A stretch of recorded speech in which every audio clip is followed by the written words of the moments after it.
Hello दोस्तों, welcome to my channel the Azad Pathshala. Azad पाठशाला के इस चैनल में आपका स्वागत है। आज मैं आप लोगों के लिए लेके आया हूँ आरआरबी एनटीपीसी 7 जून को जो तीनों शिफ्टों में पेपर हुआ है और पिछले 5 और 6 तारीख को जो पेपर हुआ है, उन सबके ट्रेंड को समझते हुए और ये ध्यान में रखते हुए कि आने वाले शिफ्टों में किस तरह का क्वेश्चन आ सकता है, किस तरह के क्वेश्चन पूछे जा सकते हैं, उस पर आधारित प्रश्न सेलेक्ट करने की कोशिश किया हूँ। मैं अपने बारे में थोड़ी सी जानकारी दे देता हूँ आप लोगों को। मेरा नाम अजय सिंह है और मैं भारतीय रेलवे में अकाउंटेंट के पद पर कार्यरत हूँ। ये वही परीक्षा है, एनटीपीसी के थ्रू मेरा सिलेक्शन हुआ था 2019 वाले बैच से, जो पिछली बार एग्जाम आरआरबी के हुआ। इसके अलावा मैंने एसएससी सीजीएल 2022, एचएसएल 20 और 21 में सिलेक्शन लिया हुआ है। आपका ज्यादा समय ना खराब करते हुए मैं सीधे आपको एग्जाम का क्वेश्चन कराता हूँ, जो आपके लिए सबसे ज्यादा इंपॉर्टेंट है अभी के सिनेरियो। इस वीडियो में ज्यादा हार्ड क्वेश्चन नहीं उठाए गए हैं। इसके पीछे का मकसद ये है कि जो बच्चे पहली बार एग्जाम देने जा रहे हैं वो डिमोटिवेट हो जाएंगे और उनको लगेगा कि मेरी तो कोई तैयारी ही नहीं है। इसलिए वही क्वेश्चन सेलेक्ट किया गया है कि जो एग्जाम के टाइम आपका मनोबल भी बढ़ाए और आपके एग्जाम में कम से कम 5 मिनट मैथ सेक्शन में बचा दे, जो आपके बाकी सेक्शन में आप ज्यादा अच्छा स्कोर कर पाओ, और कम से कम आपके 5 से 7 नंबर एग्जाम में जितना आप स्कोर कर रहे हो उससे एड ऑन करने की कोशिश किया जाएगा इस वीडियो के माध्यम से। चलिए, ज्यादा टाइम ना खराब करते हुए सीधे क्वेश्चन पे आते हैं। क्वेश्चन करेंगे हम। हमारा पहला क्वेश्चन दिया गया है कि x प्लस 1/x बराबर 2। तो पूछा गया है x to the power 7 plus 1/x to the power 1/7 का वैल्यू क्या हो। तब देखिए, परीक्षा में आपको अगर कहीं भी दिखेगा कि x प्लस 1/x बराबर 2 होगा, तो उस हर हालत में वहां x का वैल्यू एक ही होगा। जैसे हमें अगर जैसे ही ये क्वेश्चन आपको दिखा, ये अगर रेशियो में दिया कि x plus 1/x equal to 2, वहां किसी भी केस में x का वैल्यू एक ही होता है। अगर x का वैल्यू हमने एक दे दिया तो यहाँ x का मान अगर एक रख देंगे तो 1 के पावर अगर 7 होगा तो उसका मान एक ही होगा, और 1/1 के पावर अगर 117 है तो उसका वैल्यू भी एक ही होगा। 1 के पावर 5 लाख 10 लाख कितना भी कर दे उसका वैल्यू एक ही होता है। इसलिए हमारा 1+1 बराबर 2। आंसर आ गया 2। 30 सेकंड का क्वेश्चन है, आपको एग्जाम में इससे भी कम समय लगेगा। इस वीडियो में आपको ये फायदा मिलेगा कि अगर आप एक बार आपके आंखों के नीचे से ये क्वेश्चन गुजर जाएंगे, तो जैसे ही आपको एग्जाम में क्वेश्चन दिखेंगे, आपको सोचना नहीं पड़ेगा कि कौन सा मेथड लगाया जाए। आप सीधे क्वेश्चन देखेंगे और तरीका आपको पहले से पता होगा, आप तुरंत करके आगे बढ़ेंगे, जैसे अभी हम बढ़ रहे हैं। दूसरा क्वेश्चन हमसे पूछ रहा है कि 5y प्लस 5/y बराबर 11। तो वाई स्क्वायर प्लस 1/y² का वैल्यू बताइए। जाहिर हम एक पैटर्न समझते हैं कि x/1² इक्वल टू a है, तो एक्स स्क्वायर प्लस 1/x² बराबर a² माइनस 2। ठीक है, ये फॉर्मूला सबको पता है, वही इसमें रखेंगे। इसको x प्लस 1/x के फॉर्मूले बनाने के लिए 5 यहां से कॉमन ले लेंगे। y प्लस 1/y बराबर दे देगा 11। y प्लस 1/y 5 को इधर ले जाएंगे, यानी कि 11/5। तो वाई स्क्वायर प्लस 1/y² का वैल्यू पूछा है, तो ये हो जाएगा a² माइनस 2, यानी कि अगर इसको हम a मानते हैं तो 11/5 का होल स्क्वायर माइनस 2, यानी कि 121/25 माइनस 2, यानी कि सॉल्व कर देंगे 121 माइनस 50/25, यानी कि 71/25। 71/25 को अगर इस फॉर्मेट में लिखें तो 2 सही 21/25, ये हमारा आंसर हो गया। कहाँ गया क्वेश्चन, ये हमारा आंसर हो गया। कुछ नहीं रखा इन क्वेश्चन में, बस एक बार करते जाइए। आपको एग्जाम में करने में मुश्किल से 30 सेकंड लगेगा, उससे ज्यादा के क्वेश्चन आरआरबी नहीं पूछ रहा है। प्री में इसी लेवल के क्वेश्चन आते हैं। क्वेश्चन का थोड़ा बढ़ेगा, वो मेन से बढ़ेगा, उसके लिए आपको अच्छी प्रैक्टिस करा दी जाएगी इस चैनल पे। अगला क्वेश्चन देखते हैं। अगला क्वेश्चन हमारा कह रहा है, देखिए ये ऐसे क्वेश्चन है, ये थोड़ा सा ट्रिकी क्वेश्चन है, सिंप्लीफिकेशन का क्वेश्चन एग्जाम में थोड़े लेंदी ही पूछ रहे हैं, तो हमें अच्छा है कि थोड़ा सा हम प्रैक्टिस करने के लिए जाएं। इस पैटर्न का क्वेश्चन आपको किसी न किसी शिफ्ट में दिख जाएगा। आप देखिए, ये क्वेश्चन है क्या, 100 का स्क्वायर माइनस 99 का स्क्वायर प्लस 98 का स्क्वायर माइनस 97 का स्क्वायर डैश डैश 12 का स्क्वायर माइनस 11 का स्क्वायर। ठीक है, आप लोग को इससे पहले मैं एक फॉर्मूला बता देता हूँ। फॉर्मूला हम देख लेते हैं। फॉर्मूला रुकिए, हरा कलम ले लेते हैं। बहुत सुविधा है प्रिंटर में, तो सुविधा का इस्तेमाल करिए। देखिए, एक फॉर्मूला सबको पता है, a² माइनस b² बराबर होता है ए माइनस बी और ए प्लस बी और ए माइनस। यही फॉर्मूला हम यहाँ पे भी यूज करेंगे। देखिए कैसे यूज करेंगे, इसको ए और बी ऐसे मान के चलेंगे तो 100 एक ब्रैकेट में हो जाएगा 100 प्लस 99 और मल्टीप्लाई हो जाएगा 100 माइनस 99, ऐसे ही बढ़ता जाएगा। ये भी वैसे आएगा 98 प्लस 97, एक ब्रैकेट में हो जाएगा 98 माइनस 97।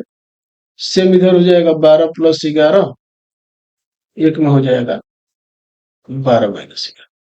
यहां तक समझ में आ गया। और जब हम इसको पैटर्न को समझते हैं तो इसमें देखिए हर दूसरा ब्रैकेट एक हो जा रहा है। 100 माइनस 99 एक हो जा रहा है, 99 माइनस 97 एक हो जाएगा और 12 माइनस 11 एक हो जाएगा। तो ये संख्या हमारी बन क्या जाएगी, 100 प्लस 99 प्लस 98 प्लस 97। अब धीरे धीरे कहां तक पहुंच गई, 12 प्लस 11। अब हमें क्या करना है, इन सबका योग बताना है। अब सबका योग करते जाएंगे, पेन बदल लेते हैं, रीड कर लेते हैं। सबका योग ऐसे मैनुअली पॉसिबल नहीं है। उसके लिए आप समांतर श्रेणी में एक फॉर्मूला पढ़े होंगे कि एस एन बराबर n/2 ए प्लस एल, यही फॉर्मूला निकाल देंगे। एन यहाँ पे क्या है, एन है पदों की संख्या, एन बराबर पदों की संख्या, ए है प्रथम पद और एल है अंतिम पद।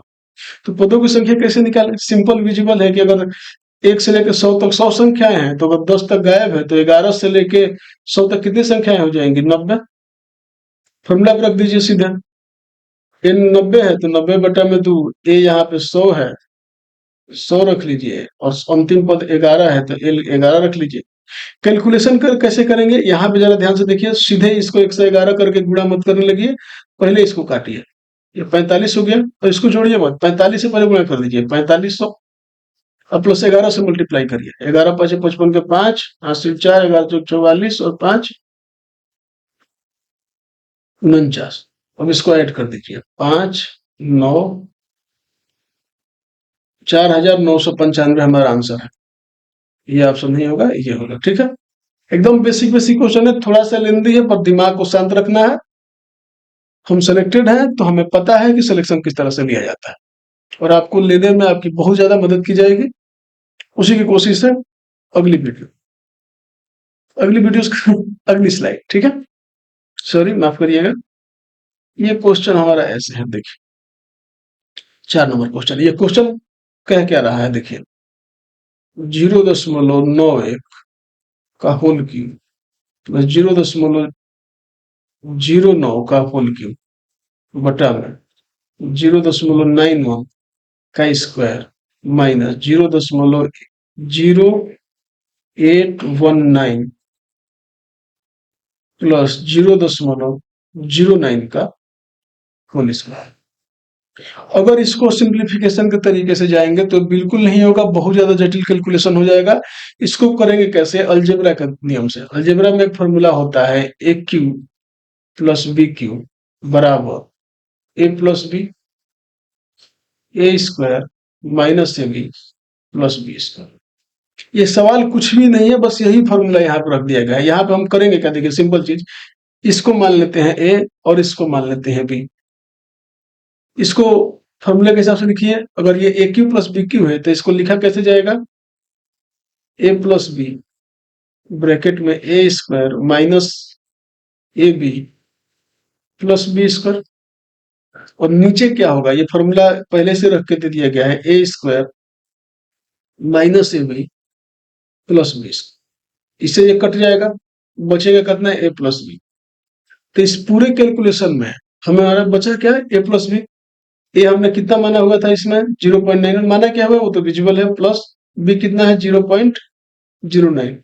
सॉल्व करेंगे कितना हो जाएगा, 1 आंसर है। एकदम आसान आसान क्वेश्चन पूछ रहा है, हार्ड का लेवल करना होगा तो मेंस में करिएगा। अभी यही सब क्वेश्चन पूछे जा रहे हैं तो ज्यादा हार्ड क्वेश्चन करने के चक्कर में मत पड़िए। बाकी और सब्जेक्ट भी है, केवल मैथ ही नहीं आता है एग्जाम में। अगला क्वेश्चन ये है, अगला क्वेश्चन हमारा है नंबर सिस्टम से, ये विभाज्यता के नियम पे है। ये एकदम ट्रेंडिंग क्वेश्चन है, किसी न किसी शिफ्ट में आपको दिखेगा ही है। देखिए क्वेश्चन हमारा पूछा क्या है, 8a 51 46b, 885146b 88 से विभाज्य है, तो b माइनस ए का वैल्यू बताइए। सिंपल क्वेश्चन है, लेकिन इसमें समझेंगे क्या हम। देखिए पेन अलग ले लेते हैं। देखिए 88 से विभाज्यता का नियम है, तो 88 से जो संख्या विभाज्य होगी वो 11 से विभाज्य होगी और 8 से भी विभाज्य होगी। ठीक है, 8 से विभाज्यता का नियम क्या कहता है कि लास्ट के 3 डिजिट 8 से कटने चाहिए। हम देखेंगे लास्ट के 3 डिजिट 8 से कटेंगे तो बी का मान कितना होगा। तो देखिए यहाँ पे 46b, 8 से काटिए इसको, 8 बजे 40, 6 और बी। तो 8 के टेबल में दहाई का अंक 6 एक ही संख्या में आता है 64, यानी कि 8 अठाई 64, और ये पूरी तरह से तभी कटेगा, यानी कि बी का वैल्यू हमारा कितना हो गया 4। दूसरा जो हमें इसमें लगेगा डिजिबिलिटी वो 11 का लगेगा। 11 का विभाज्यता का नियम कहता है कि एकांतर संख्याओं के योग का अंतर आपस में या तो शून्य हो या फिर 11 के मल्टीपल के रूप में हो। ठीक है, हम देख लेते हैं, जोड़ लेते हैं पहले भाई। इसका वैल्यू 4 हो गया, 4 4 8, 8 5 13, 13 और 8 हो गया 21, माइनस 6 1 7 और ए, यानी कि 7 प्लस ए। इसको सॉल्व कर लेंगे तो ये 14 माइनस ए हो जाएगा। तो 14 में से हम कितना घटाएंगे कि या तो 11 हो या 11 का मल्टीपल हो या शून्य हो। तो 14 में से 14 नहीं घटा सकते हैं क्योंकि सिंगल डिजिट नंबर यहाँ पर रखना है। तो इसलिए हम नियरेस्ट क्या रखेंगे, 14 के नियरेस्ट कितना है 21, यानी कि 7 3 घटाते, 3 घटा देंगे तो 11 आ जाएगा, तो 11 इसका मल्टीपल हो जाएगा। तो ए का वैल्यू यहाँ से कितना आ गया 3। चूंकि हमका बी का वैल्यू आया है 4 और ए का वैल्यू आया है 3 और क्वेश्चन में पूछा है B minus a, B minus ए मान लीजिए यहाँ लिख देते हैं बी माइनस ए पूछा है, यानी कि 4 माइनस 3 बराबर कितना होता है 1। हो गया आंसर।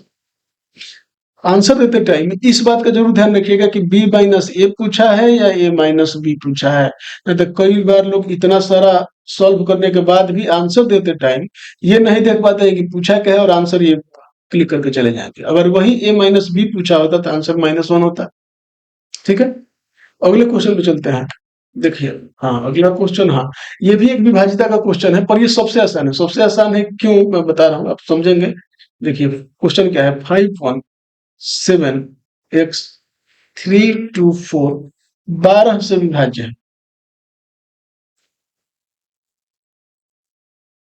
12 से विभाज्य है। 12 से विभाज्य का मतलब है कि संख्या 4 और 3 से विभाज्य है। और 4 से विभाज्यता का रूल कहता है कि लास्ट का 2 डिजिट 4 से कटना हो, यानी कि 4 2 डिजिट 24 से 4 से कट ही रही है। 3 का विभाज्यता कहता है कि संख्याओं का डिजिटल सम 3 से अगर कटेगा तो संख्या 3 से कटेगी। डिजिटल सम देख रहे हैं, डिजिटल सम मतलब डिजिट सम, ये मतलब इन संख्याओं का अंकों का योग। सिंपल भाषा में समझिए कि संख्याओं के अंकों का योग। डिजिटल सम थोड़ा सा दूसरा हो जाएगा। इसमें है कि संख्याओं के अंकों का योग अगर 3 से विभाजित होगा तो संख्या 3 से कटेगी। देखिए 4 2 6, 6 3 9, 9 7 16, 16 1 17, 17 5 22, 22 प्लस 1 अगर 3 से कटेगा तो संख्या 3 से कटेगी। क्वेश्चन क्या है, दिया है कि सबसे छोटा मान ज्ञात करना है। सबसे छोटा मान, तो 22 के नजदीकी संख्या कौन है जो 3 के टेबल में आएगा, 24 है। सबसे छोटा तो वही 21, तो माइनस करना पड़ जाएगा, लेकिन हमें कुछ ना कुछ ऐड करना है। तो नजदीकी संख्या क्या है 24, तो 22 को इधर ले जाएंगे, x बराबर 24 माइनस 22, यानी कि x का वैल्यू आ गया 2। यही हो गया हमारा आंसर। विभाज्यता के 2 है, दोनों अगर कर लिए तो आसान है, 1 2 होगा वो अगली वीडियो में हम करवा देंगे। अगला क्वेश्चन हम चलते हैं, ये है दो संख्याएं 4:7 के अनुपात में हैं। यदि उनका महत्तम समापवर्तक 26 है तो इनकी संख्याओं का योग बताइए। देखिए संख्याओं का योग बहुत सिंपल है निकालना। अगर 4:7 है, अगर इनका दोनों का एलसीएम 1 है तो संख्याओं का अगर योग पूछेगा तो इन्हीं का योग से अगर एचसीएफ का गुणा कर दे, यानी कि 4 + 7 गुणे एचसीएफ अगर हम निकाल देंगे, यही हमारा आंसर हो जाएगा। चलिए निकालते हैं, 4 + 7 मल्टीप्लाई बाई 26 यानी कि 11 गुणा 26 बराबर 11 जगह 66 के 6 हासिल 6 11 दिन बाई 6 88। ये हमारा आंसर हो गया 286। ठीक है, आगे बढ़ते हैं। जितने क्वेश्चन आ रहे हैं यही सब 30 सेकंड 40 सेकंड में होने वाले क्वेश्चन है, ज्यादा इसमें मेहनत करने की जरूरत नहीं है। आप एक बार वीडियो देखिए, आपकी आंखों के नीचे से इसको जाने दीजिए। जैसे ही क्वेश्चन आपको एग्जाम में दिखेगा, आपको क्लिक करेगा माइंड में कैसे क्वेश्चन सॉल्व करना है, आप आसानी से कर पाएंगे। अगला क्वेश्चन है, दो सौभाज्य संख्याओं का गुणनफल 483 है, तो दोनों संख्याओं का लघुत्तम समापवर्तक ज्ञात कीजिए। यानी कि पूछा क्या है, मल्टीप्लीकेशन दिया है और एलसीएम पूछा है। एलसीएम पूछा है, अगर दो संख्या अगर को प्राइम हो, सौभाज्य संख्या हो, तो उनका जो मल्टीप्लीकेशन होता है, उनका गुणनफल होता है, वो उसका एलसीएम ही होता है। ये क्वेश्चन लेने का बस यही मतलब है कि आपको इसका थ्योरी समझाया जाए कि एग्जाम में आए तब इसमें ढूंढते ना फिरे कि क्या होगा क्या नहीं होगा। तो जैसे ही है कि दोनों सौभाज्य संख्या, बस कुछ नहीं देखना है। अगर दो संख्या है, सौभाज्य है, अगर उनका मल्टीप्लीकेशन 483 है तो उनका एलसीएम भी 483 ही होगा। पहला आंसर सही। अगले क्वेश्चन पढ़ते हैं। देखिए अगला क्वेश्चन कह रहा है कि सेक फोर थीटा बराबर कोसेक थीटा प्लस 20 डिग्री। ये पूछा, तो हमें क्या बताना है, थीटा किसके बराबर होगा, थीटा का वैल्यू बताना। ठीक है, बताएंगे। उससे पहले आप एक फॉर्मूला नोट करिए ट्रिगो का। देखिए बहुत इंपॉर्टेंट फॉर्मूला है, हरे में लिखते हैं इसको। देखिए साइन एक्स बराबर कास वाई, टेन एक्स बराबर काट वाई, और सेक एक्स बराबर कोसेक अगर वाई हो तो हर हालत में एक्स प्लस वाई बराबर 90 डिग्री ही होता है। ये फॉर्मूला याद रखिए, ये क्वेश्चन बहुत बार रिपीट होते हैं, ये बस फॉर्मूला आप याद रखिए। ठीक है, तो चूंकि ये सेक थीटा और कोसेक थीटा बराबर है, तो इन दोनों का योग किसके बराबर होगा, 90 के। यानी कि 4 theta plus theta plus 20 degree बराबर 90। ये हो जाएगा हमारा 4 थीटा और थीटा कितना हो जाएगा, 5 थीटा, और 20 इधर माइनस जाएगा तो माइनस होगा, यानी कि 90 माइनस 20 डिग्री।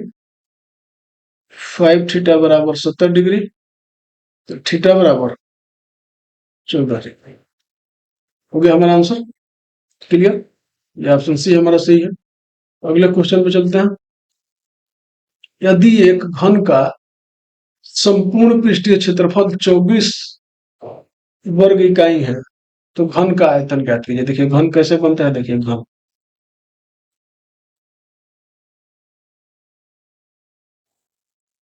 ये हमारा घन एक क्यूब है। घन का संपूर्ण पृष्ठीय क्षेत्रफल, यानी कि देखिए अगर एक घन हम देखें तो ये कितना होता है, ये एक स्क्वायर होता है इसका, यानी कि स्क्वायर है तो ये स्क्वायर है। लेकिन घन का संपूर्ण पृष्ठीय क्षेत्रफल पूछ रहा है, यानी कि चार तो ऐसे हो गए ये, और दो एक ऊपर और एक नीचे, यानी कि 6 है स्क्वायर। तो घन का संपूर्ण पृष्ठ का क्षेत्रफल का होता है सूत्र 6 स्क्वायर। 6 के स्क्वायर का वैल्यू दिया है 24, 6 से काट दीजिए, ए का वैल्यू हो गया 2। हमसे पूछा क्या है, तो घन का आयतन बताइए। तो फॉर्मूला होता है घन का आयतन बराबर ए क्यूब। ए का वैल्यू हम कितना निकाल लें, 2, तो 2 का क्यूब बराबर 8। कुछ नहीं है इसमें। संपूर्ण पृष्ठीय क्षेत्रफल दिया हुआ था, संपूर्ण पृष्ठीय क्षेत्रफल का फॉर्मूला होता है, देखिए बताता हूं। संपूर्ण पृष्ठीय क्षेत्रफल होता है, कलम कहने चल रहा है भाई, 6 a स्क्वायर। ठीक है, जो यहाँ पे मैंने किया है। ठीक है, क्लियर। अगले क्वेश्चन पे चलते हैं। यदि वृत्त के एक त्रिज्यखंड का क्षेत्रफल इतना है, त्रिज्यखंड का केंद्रीय कोण इतना है, तो वृत्त की त्रिज्या ज्ञात कीजिए। देखिए अगर कोण दिया है, कहने का मतलब क्या है, ये अगर ये वृत्त है और वृत्त पे 360 डिग्री का कोण होता है, तो कह रहा है कि ये 270 डिग्री का ये दिया हुआ है, 270 डिग्री का ये टोटल ये क्षेत्रफल दिया हुआ है। वृत्त की त्रिज्या पूछ रहा है, तो ये फॉर्मूला क्या होता है कि theta by 360 into pi R square क्षेत्रफल होता है। यही कितने के बराबर दिया गया है हमारा 1848। ठीक है, वैल्यू रखते हैं। थीटा कितना है 270, 270 बटा में 360। पाई का वैल्यू ये यूज करना है 22/7, 22/7 गुणे आर स्क्वायर बराबर कितना है 1848। ठीक है, इसको कैलकुलेशन करिए। 9 से 3 बार में कटेगा, ये 4 बार में कट जाएगा। ठीक है, ये 2 से ये 11 होगा और ये 2 हो जाएगा। फिर करिए 3 से 3 छक 18, 616, 11 5 55, 11 छक 66, ये सब कट गया। और 7 दूनी 14, आर स्क्वायर बराबर 56 गुणे 14। आर अगर उधर जाएगा तो ये रूट में आएगा 56 गुणे 14। इसको सॉल्व करने के लिए दो दो का जोड़ा बना देंगे।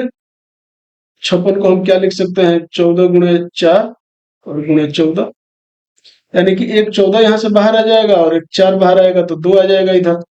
तो इसका क्या हो गया हमारा अंडर रूट में, अंडर रूट नहीं, अंडर रूट तो मान लीजिए कैंसिल हुआ हमारा ये।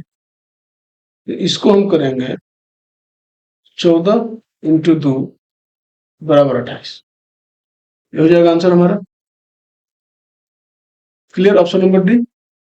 अगले क्वेश्चन में बढ़ते हैं। देखिए, एक स्कूल में गणित, अंग्रेजी और रसायन विज्ञान की सीटों का अनुपात 6:4:7 है। यदि इन सीटों को क्रमशः 20, 40 और 60% की वृद्धि की जाती है तो बढ़ी हुई सीटों का अनुपात क्या होगा। यानी कि the ratio of seats of for mathematics, English and chemistry in A school is 6:4:7। If the seats are increased by 20%, 40%, 60% respectively, then what will be the ratio of the increased seat? Simple question है, देखिए कैसे करते हैं। 6:4:7 क्या कह रहा है कि 20% से बढ़ा है, यानी कि इसको मान लेते हैं ये मैथमेटिक्स है, ये इंग्लिश है और ये केमिस्ट्री है। मैथमेटिक्स कितना बढ़ा है 6% से, यानी कि 6% से बढ़ा है तो इसका 20% कितना होगा 1.2। ये इसका 40% बढ़ेगा तो ये कितना होगा 1.6। और ये इसका 60% बढ़ेगा यानी कि 4.2 ऐड कर लीजिए।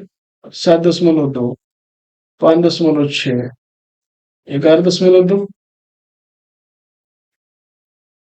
8 से पहले दशमलव से दशमलव कैंसिल हो गया, 8 से कर लीजिए गुणा। 8 9 72, 8 7 56, 14 8 100। एकदम सिंपल क्वेश्चन है। 9 7 और 14, ऑप्शन नंबर बी एकदम सही। आगे बढ़ते हैं। देखिए 13 क्वेश्चन पार्टनरशिप का क्वेश्चन है। हर एक चैप्टर को टच करते हुए चलिए। ये जरूरी नहीं है कि अगर किसी एक शिफ्ट में या 2-3 शिफ्टों में किसी एक चैप्टर से क्वेश्चन नहीं आया तो इसकी कोई गारंटी नहीं है कि आगे के शिफ्ट में नहीं आएगा। इससे एकदम बेखबर मत रहिए, हर एक चैप्टर को हल्का हल्का टच करते रहिए। इस क्वेश्चन को लेने का पीछे का उद्देश्य यही है। देखिए क्वेश्चन क्या कह रहा है कि रमेश ने 40,000 की राशि का व्यवसाय शुरू किया। 6 महीने बाद केविन 20,000 निवेश करके शामिल हो गया। यदि वे वर्ष के अंत में 10,000 का लाभ कमाते हैं तो केविन का हिस्सा कितना होगा। यानी कि देखिए ये रमेश है और ये कितना है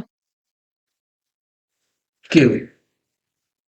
ये 40,000 है भाई। 40,000 रुपये लेके कितना महीने तक काम किया है 12 महीने तक। और ये 6 महीने बाद केविन 20,000 लिया है और ये 6 महीने तक। देखिए व्यापार का पार्टनरशिप का नियम यही है कि जो जितने अनुपात में पूंजी लगाएगा उसको उसी अनुपात में लाभ में विभाजित होगा। तो 40,000 लगाया है 12 महीने के लिए और 20,000 लगाया है 6 महीने के लिए, तो इसको उसी अनुपात में इनका लाभ डिवाइड होगा। तो ये पहले इनका रेशियो निकालते हैं। रेशियो कैसे निकलेगा, ये 0 से 0 काट लीजिए, 4 0 इधर है, 4 0 इधर कट गया और 6 दूनी 12, 12 से 12 कट गया तो रेशियो आ गया 4:1। 4:1 आ गया। ठीक है 20 से, ठीक है 4:1 आ गया। ठीक है यदि वे वर्ष के अंत में 10,000 का लाभ कमाते हैं, यानी कि 5 बराबर कितना है 10,000, ये 5 यूनिट हो गया, 5 बराबर ये कितना कमाते हैं 10,000। तो केविन का हिस्सा कितना है, यानी कि 1 बराबर कितना हो जाएगा 2,000, 5 से कट जाएगा तो 2,000 हो जाएगा। केविन 1 यूनिट कमाते हैं तो केविन भाई साहब कितना कमाएंगे 2,000। ठीक है, अगले स्लाइड में चलते हैं। अगला स्लाइड है हमारा मिक्सचर का। मिक्सचर का क्वेश्चन कह रहा है कि दूध और पानी के 60 लीटर मिश्रण में दूध और पानी का मात्रा का अनुपात 3:2। ध्यान से देखिए, यदि हम दूध और पानी की मात्रा का अनुपात 1:1 करना चाहते हैं तो मिश्रण में कितना और पानी मिलाया जाए। ठीक है, चलिए दूध और पानी के 60 मिश्रण में दूध और पानी कितना है, मिल्क एंड वाटर कितना है 60 लीटर है। अनुपात इनका कितना है 3:5, यानी कि 3:2, 3:2 माफ करिएगा 3:2, यानी कि मिल्क और वाटर कितना है 5 बराबर अगर 60 है तो 1 यूनिट बराबर हो जाएगा 12। तो मिल्क कितना है 36 और ये वाटर कितना है 24। कह रहा है कि तब मिश्रण में कितना और पानी मिलाया जाए कि यह अनुपात 1:1 हो जाए, यानी कि 1:1 करना है। तो एक बात को समझिए कि दूध तो नहीं मिलाया जा रहा है, दूध तो ऐसे का वैसा ही है, दूध 36 ही रहेगा। हमें पानी मिलाना है, पानी का रेशियो कितना करना है 1:1 करना है। तो हमें पानी मिलाना है, तो पानी हम कितना मिलाएं कि ये 24-36 के बराबर हो जाए। देखिए क्वेश्चन एकदम आसान है, बस लैंग्वेज समझना है। लैंग्वेज समझ लीजिए, मिक्सचर का क्वेश्चन एकदम सॉल्व हो जाए। तो 24 में हम कितना मिलाएं कि 36 हो जाए, तो 36 माइनस 24 बराबर 12। सिंपल क्वेश्चन, हमारा आंसर हो गया। अगले क्वेश्चन पे चलते हैं। देखिए ए, बी और सी की कार्य करने की क्षमता 2, 3 और 5 है। एक साथ कार्य करते हुए वे किसी कार्य को 6 दिनों में पूरा कर सकते हैं।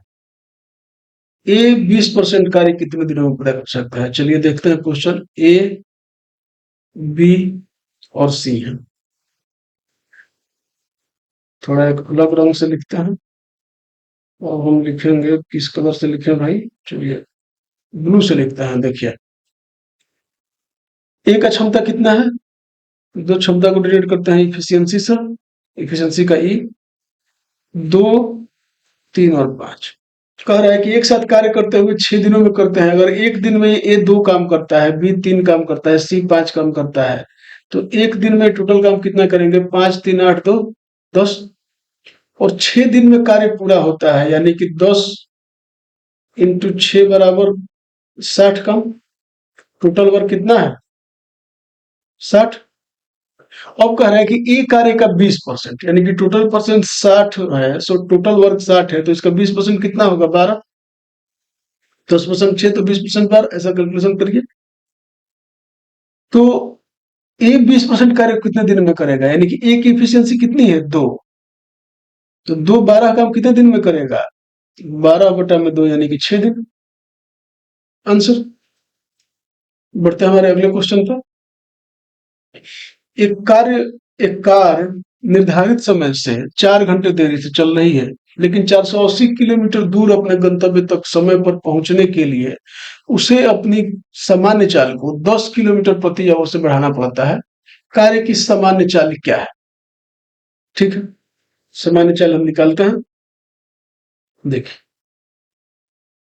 क्वेश्चन क्या कह रहा है कि 480 और 4 घंटे मैनेज करने के लिए वो 10 किलोमीटर प्रति आवर बढ़ाया, यानी कि एक्स और माइनस कर दे दिखाएंगे इसमें 480 एक्स प्लस कितना बढ़ा दिया है 10, तो इनका अंतर कितना आया है 4।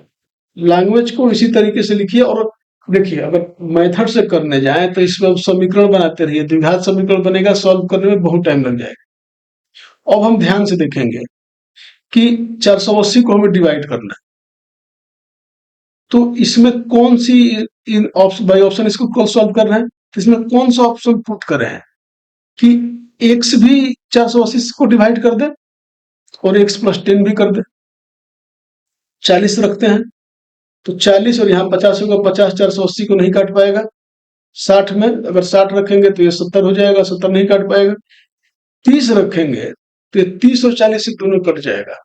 अभी यहाँ हम टिक मार के नहीं जाएंगे, क्या पता अगला ऑप्शन कटने वाला हो, सेटिस्फाई करा के देखेंगे। अगर इसकी वैल्यू अगर यहाँ पे अगर हम 30 रखते हैं और यहाँ ये 40 हो जाएगा तो कितना होगा, 16 और ये 12 बराबर 4, यानी कि ये वाला ऑप्शन हमारा 30 सेटिस्फाई करके, यानी कि हमारा आंसर कितना होगा, सी।